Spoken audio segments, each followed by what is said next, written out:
বিসমিল্লাহির রহমানির রহিম। একটা মেয়ের জীবনে স্বামী না থাকলেও বিপদ, থাকলেও বিপদ। সবাই বলবেন এটা আবার কেমন কথা? আসলে না থাকলে একটা মেয়ের জীবনে সারা জীবন কান্না থাকে। আর থাকলে সবার ক্ষেত্রে না, কিছু কিছু মানুষের ক্ষেত্রে স্বামী একটা রহমতের মতো। আর কিছু কিছু মেয়েদের ক্ষেত্রে স্বামী থাকা অবস্থায় শুধু চোখের সুই জড়াইতে হয়। আসলে স্বামী থাকা নাকি প্রত্যেকটা মেয়েকে মূল্যবান বানায়। অনেকে বলে সমাজের মধ্যে যার স্বামী নেই তার কোনো মূল্য নেই।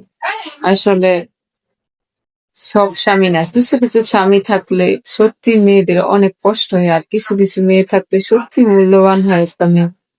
এটা স্বামী ভেদে কথা বলা যায়। আর সেম স্ত্রীর ক্ষেত্রে এরকম, স্ত্রী হলেও স্বামীদের রহমত, আবার স্ত্রী খারাপ হলেও স্বামীদের অনেকটা গজব। এটাই পৃথিবীর নিয়ম চলছে।